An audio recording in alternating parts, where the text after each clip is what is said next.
Doctor Who Matrix by Robert Perry and Mike Tucker. I'll rest, said he, but thou shalt walk. So doth this wandering Jew from place to place, but cannot rest for seeing countries new. Thomas Percy. Part 1. Longinus. The Roman turned. Yes, Procurator? Pilate crossed the marble floor from the judgment hall. Have you seen Cartaphilius? The doorkeeper? Yes, but 2 hours ago. Then bring him to my chamber. I would speak with him. Pilate swept away, grinding his hands into the front of his robes, a habit that had not left him for several days now, not since... Your pardon, Procurator. Pilate stopped. What is wrong, Centurion? Cartaphilius is no longer in the palace. No longer in the palace? Then where? I know not, but when I last saw him he was making for the desert. The desert? Yes, Procurator, as if he was embarking on a journey. Chapter 1. All that is outside, all that walls are supposed to keep outside, was here focused, concentrated, entombed in stone and iron. Through endless stone passageways the silence was audible, the stillness somehow tangible. The occasional stagnant pool of dull yellow light, seeping from sources unseen, was lanced with murdering shadows, shadows that flickered with eerie half-life, voices ringing like whale song. In one tiny room, a figure was huddled over an old roll-top desk, trying to shut out the cries in the dark. The room was a clutter of archaic scientific instruments, theodolite, sextant, an old brass microscope, a huge floor-mounted compass, all dusty from disuse. The walls were practically invisible beneath mounds of books, hundreds, probably thousands, of ancient volumes which hadn't moved for years. The figure was working. The only signs of movement were his hands moving quickly and precisely. The rest of his body remained still. His eyes stared from beneath a dull black cowl, unblinking, never straying from the work in front of him. He was juggling, twisting, scratching at a lump of clay, vaguely man-like in shape, his long nails gouging out lines and hollows, the clay peeling off in lumps and falling unregarded onto the desk and floor. He made no mistakes. There was no hesitation in his movements. It was as if he had been programmed for this task, and, slowly, a figure was emerging from the clay. Not human, barely even humanoid. A bizarre anatomical jigsaw, huge, rough head, bulbous fish eyes, enlarged arms ending in bony, clawed stumps, short, squat legs, web-like feet. It was more than just ugly. It was a distillation of pure, destructive malice in miniature. The hideous toy appeared to afford no pleasure, no pain, nothing to its creator. His face, deep in shadow, was impassive, almost unaware, as if his concentration was focused not on his task, but somehow beyond it. It was finished. The little beast was complete.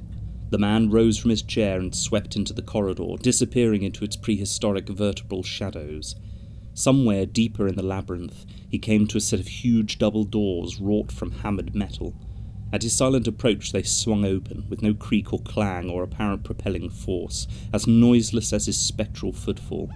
Beyond the doors was an immense spider's web of Gothic architecture, pillars, screens, and high-vaulted ceilings, grinning carved faces distorted by flickering braziers, all woven in intricate, continually unfolding patterns of light, shade, and stone, leading with many a twist and turn to a huge central nave. Here the mad cathedral architecture of the complex was more concentrated, more oppressive, more threatening than anywhere else. The other rooms and corridors were just tributaries, stray strands far from the arachnoid nerve centre. Here the weave was strongest. Here some ghastly predatory spider power was concentrated. The very walls were intense, magnetic, like some fairground maze of mirrors, forcing energy continually back to the crucial central point. Like a shadow, the hooded figure was suddenly snatched into the lattice of darkness, at once invisible, momentarily arcing across a shaft of light from somewhere high above this elegant primal generator. He walked with unchanged, mute, blind assurance through the stone circuitry to the nave. There he stopped, lowering his head for a moment, then placed the clay mannequin on the floor. It sat at the centre of an array of lines and figures, circles within circles, and a huge pentagram which radiated out into shadows. For the first time, the man appeared to tense, throwing his head back and his arms wide. He looked slowly around him, his eyes burning into the dark cloisters, his lips drawn back over tightly clenched teeth. He sang, low at first, deep, quiet, rumbling, blending with the lost anguish cries of the shadows. Then, gaining in confidence, volume, snaking up the register, wordless, sweet, almost ashamed. His voice died. Silence. The emptiness swallowed his words. He stood, his arms still outstretched, waiting. With the gentlest dilation of the liquid stillness, the shadows appeared to bulge and break, giving birth to new forms, solid almost. If they had any colour at all, it was grey, fading to black. This was no illusion, no trick of some devilish master builder. The soulless hunger of this place had found physical, mobile, living expression in these children of shadow, looming around the cloaked mentor. Called by the sweet, desperate promise of the song, they seemed to ripple with the darkness, sparking with sudden, quick infusions of bright, necromantic energy as they passed across the strident gold symbols which gashed the floor. They formed a ring around him, the one who had called them, 12 in all, waiting. He brought his hands together as if in prayer. His eyes snapped shut, his lips began to tremble, to twitch, finally to shape the words of a new song, a circular incantation, at first inaudibly, internally, then with each sweep of the cycle, a little louder, again, again, again. His ghost coven began to hiss, to inhale and spit back his words, tunelessly, voicelessly, like wind among dead trees. Louder and louder, feeding the sound-swallowing cloisters. Louder, until finally those cloisters became full and began to regurgitate the dread litany, the very building lending its voice, spilling sound back at them from its dark recesses, a hysterical wall of echoes, out of time, finding strange rhythms of their own. The cloaked mentor stopped. He began to recite now, slowly, his words lost beneath the maelstrom he had made. He dropped to his knees before the clay statuette, imploring, charging with desire. He pointed a pale, bony finger at one of the coven, who let out a voiceless, hissing wail. The shadows closed around the one he had chosen, pushing him forward, pushing him towards the clay figurine. Spectral hands clutched and clawed at the stonework, fighting to be spared this. The very essence of the one he had chosen, ghost essence that it was, seemed to be sucked, distorted, drawn into the figure like water into a gully, gradually slipping away beneath the raging sea of sound. The clay figure faded and was gone. Chapter 2. Dull grey waters gathered, hurling themselves into exploding crystalline fragments against the rocks, recombining to repeat the assault, again, again, again. The doctor stared into the ocean. Squatting on a rock where the spume would occasionally graze him at the very limit of its flight, his eyes were fixed on the distant horizon, blinking occasionally to ward off the sea's outriders. His straw hat blew off and away. He let it. He was lost in the swirl of the sea. Ace was worried. For the best part of an hour she had waited outside the TARDIS. She pulled her badge-strewn jacket tight around her, and stared at the puppet-like figure propped awkwardly between rock and sky many feet below. He had been there the whole time, hardly moving. She had never seen him like this before. Their time together had been one of machine-gun bursts of activity, a manic game of tag across time. The lifestyle suited her, the constant hot breath of danger, the violence, the never standing still, a life of reaction, not reflection. Periods of hyperactivity would be interspersed with periods of total shutdown, when the Doctor would sleep, deep, for days, while the TARDIS drifted through the space-time continuum, and Ace ate, slept, moped around. She caught his hat as it tumbled across the grass towards her. Hell, what was wrong with him? Since leaving blitz-torn London, he had hardly spoken to her. No bright idea about a new world to visit, or something she must see. No, let's just see where we end up enthusiasm, and the anticipation of the unexpected.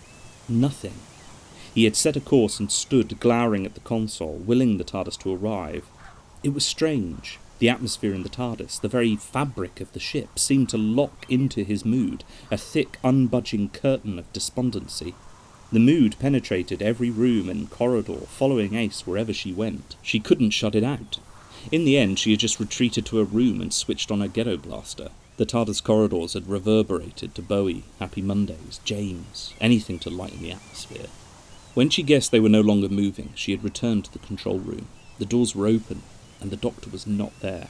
She had emerged from the ship, just a battered old police box to look at it, to a biting wind and the imminence of rain. Earth again. She was on a cliff top. She could hear the movement of the sea and the cry of storm-winged gulls feeding. There was bracken under her feet, no sign of the doctor. She had looked over the edge and seen him, bounding down some invisible path, not even looking where he was going, his eyes already fixed on the sea. His trotting speed hadn't slowed when he had reached the foot of the cliff and begun picking his way across the rocks towards the disintegrating surf. Finally, he had stopped on a large boulder, paused for about a minute, then sunk onto his haunches.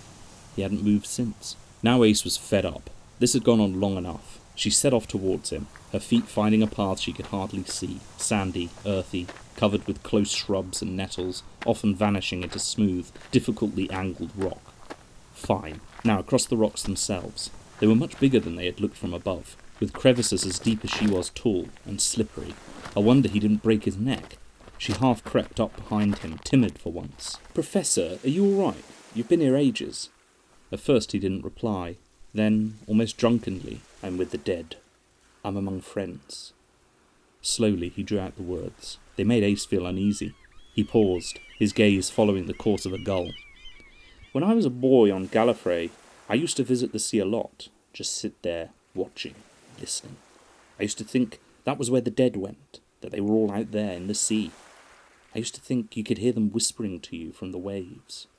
His voice was distant, itself dead. It seemed to Ace that it might have been the voice of the sea, and the doctor just a shell held up to her ear. "The dead are very important to Time Lords. They're always with you, making their presence felt, all around you, more so than the living. We preserve the minds of our dead. Professor, what's brought all this on?" "You." "Her?" "Susan." "Susan? Who's Susan?" "Professor, what are you talking about?" "There was a Susan once, you know. She used to travel with me, just like you. She used to call me grandfather. She's out there now." "Dead?" "Dead. Gone. What's the difference? She left me a long time ago. You have to know when to let go, you see. You'll leave me too, before very long." Ace didn't reply. It was true, of course. She had always considered her time with him essentially an interlude, a journey, albeit a wayward one, at the end of which she would simply walk away and pick up the abandoned threads of her life. Of course she was fond of the Doctor. Maybe she even loved him in a way, but to be in the TARDIS was to be a part of his life, to live his lifestyle. Other things just seemed to go into suspension, which was great for a while. She would leave the TARDIS stronger, wiser, better. But what about him? Would he be at all changed by their relationship? It's funny, you know, Ace. My people, the Time Lords, all but eliminated pain, suffering, and hardship from their society. But somewhere along the way, they lost their compassion, their ability to relate to each other on an individual, on an emotional level, their humanity, for want of a better word. I really thought I was different. I was bored with their stupid rituals, their ancestor worship, and sickened by their high and mighty attitudes. So I left. I thought I could escape it. I was wrong. What do you mean? You're free of all that. Free to do what you want. For the first time, his eyes left the slate water. He swung to face her, an intensity and anguish in his gaze that Ace had never seen before in him. "I'm still a Time Lord, Ace. I'm as socially and emotionally impotent as the rest of them, incapable of forming lasting relationships. Oh, I'm always up to my neck in other people's problems, but what then? I help them if I can, and then move on. Never any long-term commitment." He appeared to deflate again. He turned back to the compelling sea. "There have been lots like you, Ace. People who have travelled with me in the TARDIS. They're all out there now." This wasn't fair. Ace didn't want to hear it. For God's sake, she was only 17. She suddenly felt burdened, tied. This was something she couldn't understand, let alone cope with. She was shaking and silent. The Doctor seemed to sense her fear. "Anyway, you're home. This is Earth, England. You can go now if you like." "But I don't want to go." There was nowhere she could go, nowhere she wanted to anyway. The Doctor once more turned to face her. He took both her hands in his. "A little longer then, eh?" He smiled his gentle, warm, crooked smile. She felt her vision beginning to blur. Tears. Oh, damn. Damn. They had both lost interest in their surroundings. The sea, the ragged and bony fists and fingers of rock that formed the shore, the lighthouse that stood at one end of the inlet, abruptly cutting off the sea's expanse to their left. Out in the water something was happening. Something not right. If they had been listening now, they might have heard, above the roar of the ocean, a distant, hysterical chanting. A hand emerged from the waves, then went under again. A shape was moving, just beneath the surface, towards the shore. They never noticed. Just off the rock where Ace stood and the doctor crouched, his back now fully to the sea, the water surged, bubbled, heaved upward. With a scream, a snarl of deep-seated guttural malevolence, the thing broke the water's grip and lurched shoreward, huge, hunting, clawing its way onto rock. The doctor was on his feet and facing the thing in one movement. Ace let out a hoarse yell of surprise that felt like sandpaper in her throat. Then the doctor was pulling her roughly from rock to rock towards the cliff path. The rocks jarred her legs, cracks and caverns reeled towards her. Her head was spinning, her heart was pounding. They were alive again. The beast lumbered after them, huge rough head, bulbous fish eyes, enlarged arms ending in bony, clawed stumps, short, squat legs, web-like feet. Its skin was scaly like a fish, its mouth a mess of irregular pointed teeth, its voice deep, but curiously shrieking, almost bird-like. It had the colour and consistency of clay. Its movements were almost ape-like on land, its arms steadying it on its inadequate legs. It was half scrambling, half leaping over the rocks, occasionally flailing wildly at its newfound prey with a savage arm. The doctor and Ace reached the start of the cliff path, breathless. "Get back to the TARDIS. I'll try and head it off." Moving away from Ace, the doctor picked up a large stone and threw it hard at the thing's head. It turned slowly, turned back, turned again, confused. Its prey was now too. The doctor shouted and threw his arms above his head, jumping, dancing and waving. That was enough. The monster leaped towards him with a screech. The doctor dived to one side. The creature missed its mark and sprawled on its belly, riding on a scree of pebbles head first into a deep gully. The doctor leaned forward, his hands on his knees, taking deep, urgent lungfuls of air. Ace was vanishing up the cliff, no longer worrying whether there was a path or not. Claws scrabbled with stone by the doctor's feet. It was time to move again. He turned and ran in the direction of the lighthouse. There had to be a way onto the cliff top from there. He didn't yet have any idea what to do about the thing chasing him, or what sort of grievance it was pursuing with such venom. He hadn't even begun to consider what on earth it was, or why it was on earth at all. He reached the base of the lighthouse. No road. Ridiculous. No way up the cliff he could see, just steep, blank foliage and rock, and on his right, the sea. He was trapped on a promontory. Only one way to go. He could hear the drag of flesh on rock as he mounted the dozen or so steps that led to the lighthouse door. He hoped the thing would be too big to enter the lighthouse. The doorway was small, and at least then he would have time to think and get his breath back. The door was wooden, ancient and sea-stained, with long rusted handle and hinges, and it was locked. No, it was open, just stiff from disuse. The place must be deserted. Good. A quick glance over his shoulder. The thing was mounting the stairway, slowly, low, on all fours, its underbelly slapping on each step. The door began to give a little. The doctor threw his full weight against it, forced it creaking and groaning open a few vital inches, just enough to squeeze through. Scrambling inside, he slammed the door shut and bolted it. He looked around him. Inside, the lighthouse was cool, damp and dark. A doorway led to an empty stone room. The winding stone staircase, spiralling up into dark, began at his feet. There was a scratching sound at the door, then a muffled thump. The doctor began to climb the stairs. Perhaps in one of the rooms he would find a weapon. There was an echoing crash at the door. Another. It shook. A third, and the door splintered, bulged inward. The rusty bolts gave way and the door swung open, limping on its hinges. An immense arm and a head came through the doorway. A shoulder butted against the heavy door frame. Too tight. The doctor smiled. He was safe behind walls that had withstood the battering of the sea for 200 years. They couldn't give way now. The creature snarled. Its arm thrashed uselessly against the walls and floor. Its head butted the door frame. Then, unexpectedly, it began to push against the inside wall of the lighthouse, to squeeze itself through a gap obviously too small for it. The doctor watched in horror as the doorframe started to bite into the creature's shoulder, tearing off the clay flesh. Shoulder and arm were gone, abandoned in the rocks and rain. The creature was inside. It showed no pain. It didn't even slow down. The doctor was bounding up the stairs, two at a time. A door, an empty room, higher, another, also empty. They must have cleaned this place out when they left. Nothing to use against the creature. He ran on. An idea struggled to take shape in his mind. Only one feasible course of action. The thing was getting closer. He had to get to the lamp room. Not far now. He flung open the final door at the top end of the staircase. Light drenched him, dazzling from all sides. He was in a bubble, trapped by glass and breathtaking daylight. He and the enormous, paralysed lamp mechanism. Where was the door to the balcony? His only hope. He lunged towards it, but at the same desperate moment, the one massive arm of his pursuer descended, catching him across the back. He fell to the metal grid floor, his fingers gripping instinctively through the holes. He swung himself onto his back, and for the first time actually stared his attacker full in the face, full in the eye. The creature bellowed, and the sound echoed around the doctor's imagination. That voice, those eyes.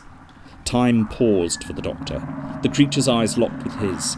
There was something terrifyingly familiar in its gaze. He could hear distant chanting above the wind that battered on the glass. He felt consciousness beginning to slide from him. Suddenly, in the distance, there was a voice he seemed to recognise. Ace, was it? "Doctor!" calling. "Doctor, get out of the way!" He was lying on metal. He saw Ace framed by the creature's legs, holding 2 large flasks. He knew what to do. He threw himself to one side, rolling around the huge lamp, and lay face down, covering his head with his hands. There was a loud explosion, a shattering of glass. He felt it shower down on him in fragments, and the cry of a felled monster, the cry of lost children.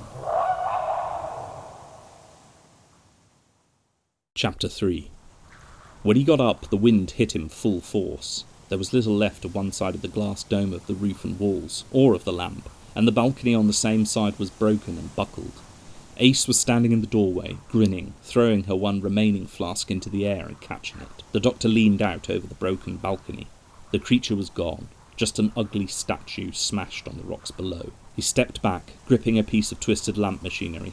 He felt dizzy, sick, drunk with memory. Deliberately, he focused his attention on Ace. "I thought I told you not to make any more of that stuff." Nitro 9, a powerful, frighteningly unstable explosive. Ace shoved the flask carelessly into an expansive pocket of her bomber jacket. "Come on, Professor. You'd be dead without it. What was that thing, anyway?" Mentally, she was carving another notch on her gun barrel. The doctor shook his head slowly. He was confused. He felt threatened by some indistinct horror, something he had as yet only glimpsed, something frighteningly familiar. Some kind of golem, inert matter, animated by an external force. He almost laughed. The stuff of folk tales. For a moment his tone was bitter. He paced around the lamp room, tapping his teeth with his fingers, his brow furrowed. That creature had a mind, a soul. He wasn't talking to Ace. His words vanished like water through the holes in the grid floor. The rain started to fall hard now, carried almost horizontally across the top of the crippled light tower. The doctor didn't seem to notice. A borrowed soul, not its own. "Professor," Ace prodded him. "Let's get back to the TARDIS." "What? Oh." They carefully descended the dark stairway, for the first time aware of how slippery each step was. The doctor moved slowly and uncomfortably. The blow to his back, unnoticed in the rush of events, had been heavy. He pushed Ace unceremoniously past the shattered beast on the rocks, not even glancing at it, harshly dismissing her plea for a souvenir. "It's only a lump of clay." He knew this wasn't the reason. He knew he should examine the creature's remains. He was scared. He didn't want to find out what lay behind the attack. The physical danger hadn't bothered him, but an instinct told him that something terrible and unbearable lay barely veiled, and he dared not look too hard. They reached the cliff path, now streaming with water. Clutching at each other for support, the two of them stumbled through the rain towards the waiting TARDIS. The door was open, the warm glow of the interior like a beacon. The doctor vanished inside. Ace took a long, final look at the bleak seascape, and then closed the outer door. She had had enough of this place. The doctor was once more leaning over the TARDIS console, glowering at it as he made rapid instruction adjustments. The time rotor, gaudy cylindrical centerpiece of the hexagonal structure, began its familiar rising and falling motion. "Where are we going?" "I don't know. I need to think." The doctor seemed as keen as she was to get away from here. "Something's wrong, Ace. We're not moving." The time rotor was sluggish, getting slower as they watched. Suddenly, the lights in the control room dimmed to a foggy yellow. The time rotor shuddered to a halt. The familiar dull whir from the console died. The doctor's head was erect, his neck arched back, eyes darting, almost sniffing the air for sound. And there was something, minute, a distant echo far behind the silence. What's that noise? He fixed her with a steady glare. Something getting in. Like a bloodhound, the doctor sailed from the control room into the guts of the ship. Professor! Fed up, indignant, confused, she followed him through the door and into the corridor, dim now like the control room, which led past the living quarters he had allotted her.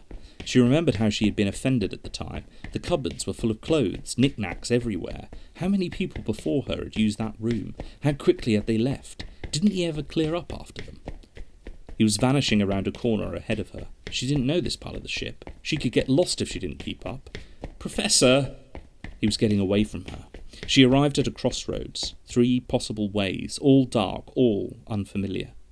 There, to the left, something vanishing around a distant corner. Trainers pumping, she pounded down the dusky corridor. She was starting to panic. Why didn't he stop? Was she in fact following the doctor at all? She had sensed she was following him, something had told her, but now she was beginning to doubt her instincts. More to the point, she was lost. All the corridors looked the same, especially in this half-light. She walked, slowly now, hands slightly extended, her eyes darting about her. Things were changing gradually.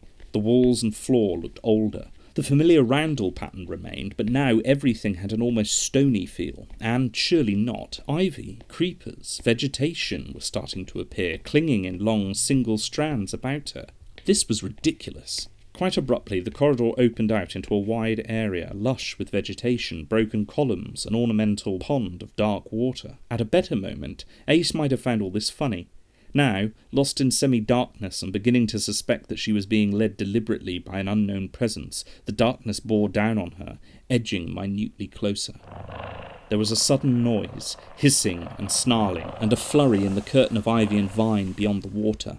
She began to edge around this jungle room, slowly, one hand tracing the roundels in the wall, sweeping through the foliage. She was taut like a spring, waiting for... The curtain flashed again and something broke through it directly in front of her. She thrashed out with her hand and touched... Fur? That snarl, vicious, feral, a fleeting cat-like smell. Her foot caught in a root, her ankle twisted, she fell. The room was silent again, still, all except the pool. The water was rippling as if in a breeze. She hauled herself onto its mock-stone edge and leaned out. It was dark. She could see the vaguest of reflections, too broken up by the movement of the water to allow any detail. She moved her head. The reflection moved. She put out her hand, slowly, gently grazing the surface of the water, and felt. She snatched her hand back. It was unmistakable. Breaking the surface of the pool, she had touched the hand that came up to meet her. It was solid. She had felt for a moment a hard leathery cushion, cruel claws, opening and closing. Stumbling, she ran, back the way she had come, away from this crazy garden, gasping and crying, "Professor!" The cry echoed around the cavernous rooms of the TARDIS. The doctor barely heard it. He wasn't even aware that Ace had followed him from the control room. The TARDIS to him seemed unnaturally quiet. Quiet, that is, except for the phantom whisper he could still hear from time to time, as if carried on a breeze. He was deeper inside the TARDIS than he had been for years. He stood between vast ancient engines, listening to their deep gentle hum, and trying not to think of the power they contained. This was the very heart of the ship, where dimensions met, space and time, matter and antimatter, jammed together, held in knife-edge equilibrium by the vast forces of energy Timelord technology had enslaved. The TARDIS's nexus point, point zero. The creature by the sea had unsettled him, caught him off guard. It was as if his enemy knew exactly when and how to catch him off balance. That indicated knowledge of him, and few people knew him that well. He stared into the pool of potential that was the nexus point, letting his mind drift, trying to calm himself. He jolted suddenly as if an electric shock had passed through him. There was something in there, something that shouldn't be there.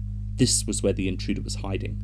He reached out with his mind, trying to gauge his enemy, but the energies of the nexus point were too strong, and for a second the doctor reeled, teetering on the brink of the pit. A bitter wind swirled around the engines, and a wave of fear washed over him. He began to back away from the pit.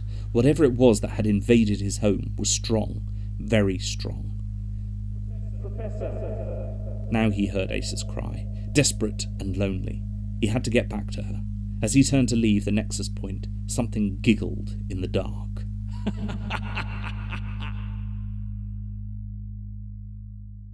Chapter 4. It used our energy field to get here. The time rotor was moving again, fast now, and the lights were bright again.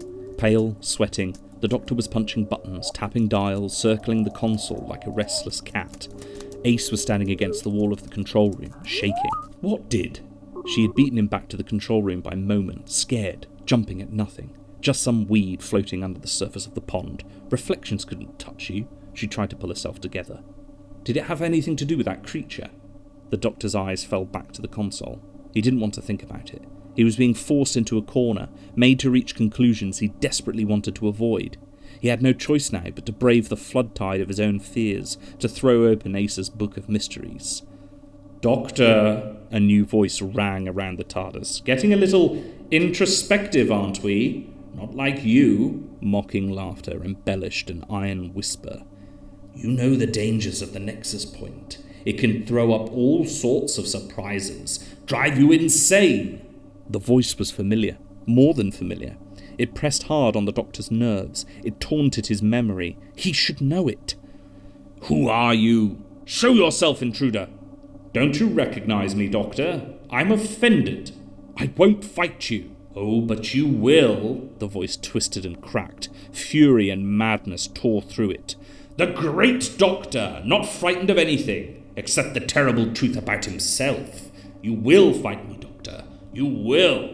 The voice was lost in a loud, falling, whistling sound coming down around them. There was a deafening bang. Smoke billowed over them, choking, clogging the taste buds, stinging and blinding them.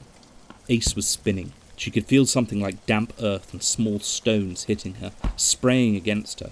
She made a grab for what she thought was the doctor. Her hands closed on air. A moment later she was back on solid ground as if she had never moved, just opened her eyes. The smoke was thinning away in a sudden, humid breeze. They were outdoors again. Mud and rain-filled holes, gashes in the landscape, stretched in every direction. Ace could just make out large bales of wire stretching across the skyline. The TARDIS console was sitting like a toadstool in the mud, water lapping its edges. The doctor was hunched over it, poking and prodding, occasionally glancing around at their barren surroundings. "Doctor, where are we?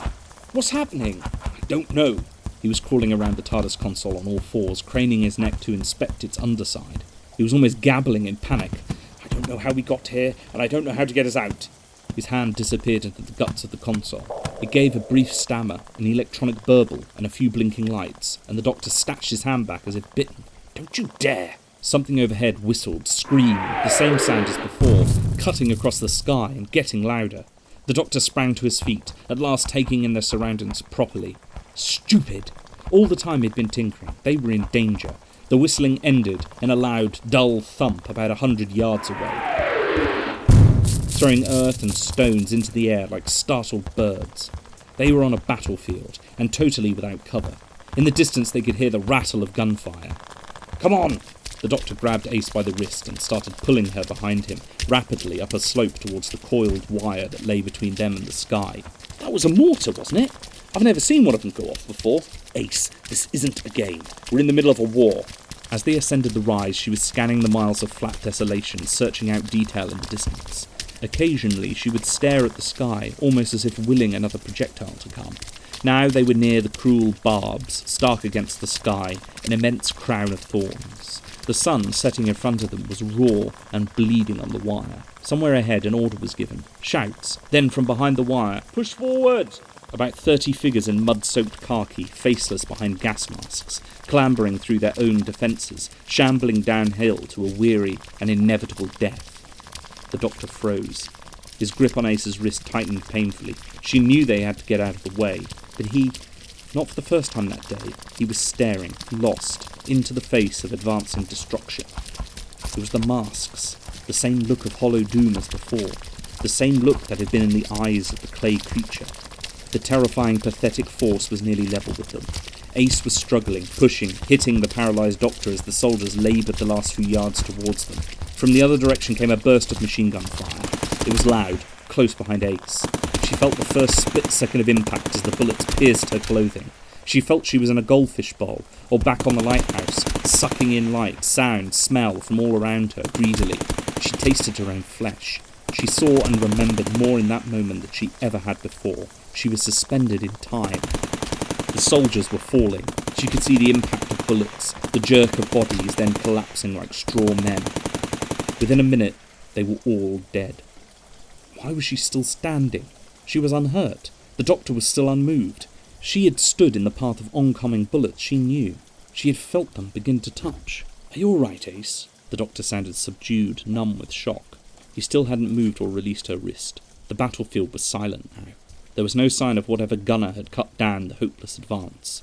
The doctor was digesting this new scene of destruction.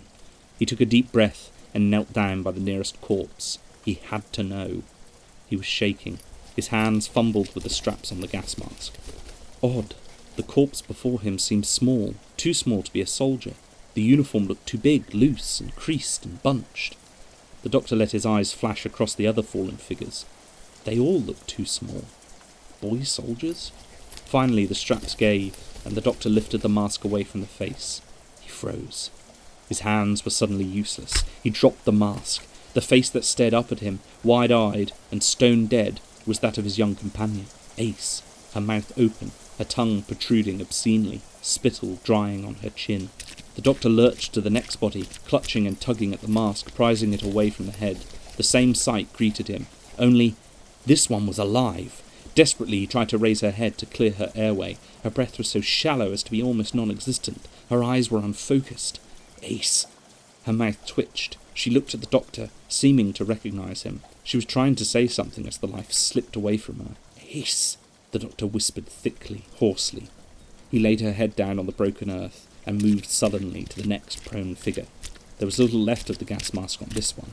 It, and the face, had been completely shot away, or almost completely. Enough remained for him to recognise. Dozens of corpses, all of them identical in life, each uniquely surprised in death, hopelessly unprepared for this moment. Dead. Gone. What's the difference? His words of an hour ago rolled back over him, mocking. Ace absently watched him trudging like a worked-out slave from body to body, uncovering each one, crouching, staring down for a moment before moving on. He said nothing, she said nothing. From where she stood, the bodies looked oddly indistinct. The features didn't seem to register. It was almost as if they were slightly out of focus. "Doctor? Stay back, Ace." A booming sound filled the air, dragging his attention skyward. It sounded like thunder directly overhead, but the sky was clear. The air was still and dry. "When, Doctor? When will it happen? When will she die, killed by your meddling? How many others have already died? People who trusted you, travelled with you. People you led like lambs to the slaughter. How many have there been, Doctor? And how many more will there be? How many more of your friends will you sacrifice to your impotent obsessions?" Slowly, the doctor raised his face to the sky, crouched like a baying wolf. "All right," he howled. "I'll fight you. Only leave her alone." Instantly the scene vanished. The doctor and Ace were back in the TARDIS. The mud and tears were gone from their clothes. They were left with the sound of gunfire ringing in their ears. What happened? A lesson. A challenge. The doctor reached towards Ace. He pulled her tight to him, clung to her, shaking. "Professor," she sounded embarrassed, irritated. "Ace, are you all right?" He relaxed his grip. She pulled away. "Fine. It's all that... It wasn't real, was it?" "No. In a sense. In another sense, it was all too real." He turned to the console, rested his hands on its reassuring surface, testing its solidity, its actuality. Apparently satisfied, he let out a long sigh of relief. "All right," he breathed. "We'll play things your way." He clapped his hands together, making a jump. "Right, things to do. There's someone I want you to stay with for a while. You'll find him a bit severe at first, but he'll protect you and take care of you. It's too dangerous for you to travel with me anymore." "Come off it, you're not going to dump me with some complete stranger." "Not a complete stranger, no." His grasshopper mind was already elsewhere. "But first, there's something I've got to do." He dropped to his haunches and peered into the gloomy underside of the TARDIS console. Carefully, he removed a panel. The telepathic circuit. That's how it got in. What was it, Professor? Did it have anything to do with that thing on the beach? "I don't know what it was, Ace." That was only half the truth. He let his hand close around the sleek perspex cylinder, perhaps an inch in diameter, 3 inches in length. This inconsequential-looking piece of circuitry was the thing that linked him to the TARDIS. It was what made them more than just Timelord and machine. The TARDIS was alive, in a sense. It fed off the Doctor's own mental activity. The Doctor's thoughts, his emotions, his memories charged the console, the machinery which thrust the TARDIS through the space-time continuum, the walls and floor, the very fabric of the ship. He pulled gently on the circuit. It was like reaching into his own body to tear out one of his organs. Closing his eyes, he yanked. Nothing perceptible happened, but Ace looked around uneasily. It was as if someone had just left the room, as if someone she trusted had suddenly departed, leaving her in a strange place, alone and slightly frightened. The TARDIS was a stranger now. The Doctor felt it acutely. The ship would still work. It would take them where they had to go, keep them warm and secure, but it was dead. It was just so much souped-up space junk. He placed the circuit in his pocket and began punching coordinates into the console. Ace wanted to shake him, wanted to pin him down, to ask him what the hell was going on. Whose had been the voice in the TARDIS? The bodies on the battlefield? What was he so afraid of? As usual, she knew he wasn't really talking to her. He was thinking out loud. As usual, he would tackle the problem alone, and in his way, while she just hung on in there. The Doctor completed the dematerialization sequence. He felt adrift on the face of a huge and shifting ocean. He needed an anchoring point. Chapter 5. The cloaked and hooded figure stared into a glass skull, eerily illuminated from within, standing on a long, low stone table. His face was pinched with emotion. Behind him the shadows once more rippled and hissed with hideous, hungry half-life. The man flinched, his eyes darting reluctantly to the seething cloisters, then back again. He could sense the expectation, the demand for nourishment all around him. He tried to shut it out. He didn't want to lose the intoxicating world, the world of the Doctor's suffering, inside the skull. He's coming. He said it by way of a dismissal. He wanted to be left alone with his tormented, vengeful thoughts. The constant hungry presence at his back irritated him like the buzzing of a swarm of flies. I shall bring him to his knees, to the brink of madness. Then I shall destroy him utterly. Justice.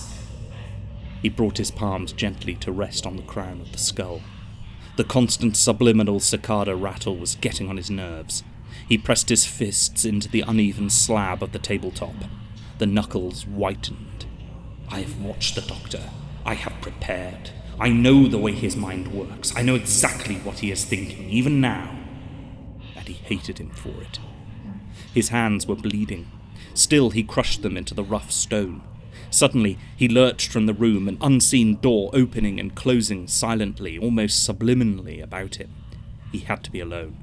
These dark, incorporeal things whose fate was so inextricably caught up with his own had no sense of drama, no sense of irony or justice. They merely scented blood, demanded human life and warmth, ensnared it and sucked it dry. They couldn't reason, couldn't hate, couldn't understand. He hated. He had to keep control, remain cold, calculating, keeping his hatred from spilling over. He was in the dark, seething temple again, alone this time, inasmuch as he was ever alone. The shadows were, for once, only shadows. He was hungry. He felt a familiar restlessness in the pit of his stomach. The power was gnawing at him, wanting to be fed. Silently he sat down at the centre of the floor paintings, cross-legged with the pentagram radiating out around him. Softly he closed his eyes, waiting, concentrating. A tantalizing warmth was creeping upward through his body, damp, tingling, thick. The blackness behind his eye was lightening. Shapes were becoming visible. Dirty walls, narrow, leaded windows, a cobbled street, a woman's face under a gas-burning street lamp. The vision held him. He was tense. His palms were wet, his fists clenched, and he swayed slightly back and forth. A wind started to blow. The face retreated out of the glow of the lamplight, a wall behind, clothes peeled away, a look of professional lust. The wind was circling the nave, closing in, getting faster. The dim fires that lit the huge hall flickered, responding to the unearthly breath, reddening and growing. Still in its sitting position, his body started to snake and writhe, his teeth to grind, his head to sway. Her expression, at first blankly welcoming, was one of uncertainty now, fear even. Jumping at shadows? No, my dear, you are beginning to see the true nature of shadows. The darkness is alive. You are going on a journey. The wind was whipping around him, cruel and unnatural. The braziers burned bright and high, seduced to a frenzy. As if pivoted to the floor, he rocked, buffeted furiously, first in one direction, then another. A snarling grimace, a grin of ecstatic agony clawed across his face. Now she felt pain. There was a frenzy of blades and flesh. Then it was over. He got up. The wind had extinguished the braziers at last, and then itself died. He was weak, bruised, but breathlessly satisfied. The power would leave him alone for a while. As he left, the darkness seemed to drink him. Chapter 6. On that particular day in November 1963, London drew itself close, huddled under a thick, slow-moving, almost Victorian fog. Everything was drained of colour, edges blurred, like a TV picture of the time. It was afternoon, and the schools should have been discharging their contents onto the streets. Instead, the streets were deserted. No cars passed, shops were empty, their shutters down. The noise of traffic, which is as constant and vital to London as a heartbeat, was nowhere to be heard. Silence. Sound carries far in a fog. The sound of the TARDIS materialising in Totter's Lane must have rolled down most of the streets of Shoreditch, Hoxton and de Beauvoir town, not that there was anybody around to hear it. The Doctor was struggling to contain a churning ball of emotions rising and falling in his chest and stomach. The mix of nostalgia, fear and emptiness had kept him silent and restless, unable to focus his thoughts properly throughout their journey. He was deliberately flouting the first law of time, returning like a lost child to the last period of stability he had known. I really tried to make it work here, you know, Ace. Part of the community. I sent Susan to the local school. For 6 months it was perfect. We were happy. But of course I got restless. I was headstrong in those days. On the weakest excuse, I had to ruin it. And now he was going back. He just wanted to touch the past, to make sure it was still there. He wanted to gather it up in his arms before it fell apart altogether. An antique black jacket lay untidily across the TARDIS console. Rummaging through the pockets, he produced an old key. His hand hovered for a moment above the door control, before coming heavily down on it.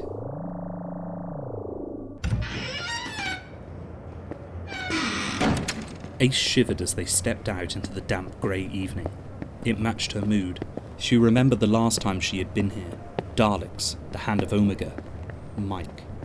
Then her trust in the Doctor had been absolute. Now, she had mentally retreated into a corner, wrapped in her own blanket of fog.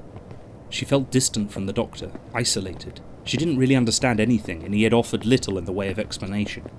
He was willing himself into the very state of solitude that he was suddenly finding so hard to face. I need a stable base, he had said. Perhaps then I can fight this thing. Right now, I feel the ground is being cut out from underneath me, and nothing more. Even through the fog blanket, Ace recognised their surroundings. They were in an ordinary, slightly dingy London street. On each side of the road was a terrace of small, two-storied houses spilling into larger streets at either end. In fact, the chain of houses on one side stopped short at a pair of large wooden gates and a fence, all about 7 feet in height.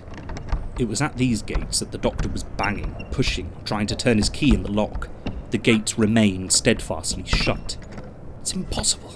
I know this is the right key. He now moved along the fence, kicking and pulling at the planks until he found one that moved. He recalled one of them had needed fixing. The gap was far too small for him, but Ace might get through there. She walked sullenly forward, feeling as if she was being taken for the first time to see some austere and lionized older relative. She would be looked over, commented on, then ignored in a plethora of adult conversation. She slipped easily through the gap in the fence and unlatched one of the gates, paying no attention to the huge, vague shapes towering around her. The Doctor walked almost reverently into the yard, between pillars and galleries of stacked junk, sinks, basins, corrugated iron and pipes. A wooden canopy afforded some protection for a collection of old furniture, vases and ornaments. The Doctor stood, turning in a slow circle in the middle of this barter paradise. His sense of occasion was gradually giving way to one of unease. 3/4 of the way round he stopped, then rushed over to a corner of the yard. Was he just too late? No, the junk formed an unbroken wall. It had never been here. Ace! There was a note of urgent authority in his voice that made her hurry over to him. The TARDIS isn't here. We left the TARDIS outside. She checked herself. Something in his manner revealed a sudden impatience. Of course he meant the TARDIS of this earlier Doctor, the one they were trying to find, the one she was going to be left with. "You'll be all right with him," the Doctor had said, "until I come back. He'll look after you, and if I don't come back..." He hadn't finished the sentence. "It should be in this corner. It's never been here. Something is wrong." "Doctor?" A noise had made Ace turn towards the gate. 3 indistinct figures, 4, 5, were silhouetted in the fog. More appeared, gaunt, white faces, skin drawn tight over bone. Some wore filthy, torn scraps of clothing, while others were naked. Their dark eyes sunk deep, drowned in the forgotten pools of their sockets. Flaccid, open mouths seemed to breathe a formless, toothless blackness. As they shambled towards the companions, feet dragging in the dust and oil of the yard, Ace knew she was staring at the dead. She turned to the Doctor. Fixing his eyes ahead of him, he launched himself at a row of tall pipes which covered the front of one of the junk mountains. The pipes gave way, crashing down on the nearest straggling line of corpse creatures, followed by the junk that had stood precariously behind. "The fence is lower at the back. We should be able to get over it." Ace had picked up a wooden chair leg. She stood in front of a stack of stained glass windows, swinging her weapon in an arc to keep at bay 3 of their deathly assailants. She heard the Doctor call, and, hurling the hefty wooden beam at the nearest attacker, charged at their slow-moving ranks. The thing reeled under the impact of the flying chair leg. With a sort of deep rasp, almost a snarl, it shot out a bony hand and clamped it around Ace's arm. She was through the undead cluster, but suddenly being dragged back into it. Its touch burned. She felt energy slipping from her. She began to faint. She was dimly aware of a pressure on her other arm. She tried to concentrate. The Doctor was tugging, trying to pull her free. He was wielding a piece of pipe, chopping at the wasted arm which held her. The burning was gone. She was being half dragged, half carried over a low pile of timber. He was talking to her, but his voice sounded distant. "Now, Ace, listen to me. You must climb the fence. It's not so high here. I'll help you." She pawed and kicked feebly at the wood as the Doctor hoisted her into the air. One arm was over the top, one hung limply down, and her legs felt leaden. Holding her arm, the Doctor lifted her feet until she was horizontal, teetering on the top of the fence, then bundled her, feet first, onto the pavement on the other side. As he scrambled after her, he heard the timber pile move. He looked back. The yard was still filling with these sad parasites, as if they scented health like starving animals would meet. The closest was barely a foot from him. Where to go? Not back around to the gate in the TARDIS. That's where they all seemed to be coming from. He had to get away from here. They could lose themselves in the streets for a few hours, until the cadaverous crowd had dispersed. Harry's caff was just a few blocks away. At least it ought to be. As they stumbled through grey streets, the Doctor still half carrying Ace, he knew they were becoming increasingly lost. Not only were the dark and fog making everywhere a uniform flat monochrome, but many of the details he thought he remembered about the area were patently not the same. In fact, the whole atmosphere of the place appeared different. At least they weren't being followed. Those things hadn't had the wit to scale the fence or to go around the block. That in itself worried him. What if the attack hadn't been targeted at them? What if it was an entirely random incident? Those things indigenous to the area, nightly prowling for food. Too much had changed from the history he knew, a history which no longer seemed to include him. He was aware of movement up ahead, but not from any sight or sound. Nevertheless, he knew he sensed a presence. He froze. The voice that crackled out of a bullhorn somewhere off in the fog pierced him. "Halt! Do not move! We are armed and have orders to shoot to kill!" It wasn't the hostility in the words so much as the fact that the speaker sounded scared, petrified. In that state, he might indeed shoot to kill.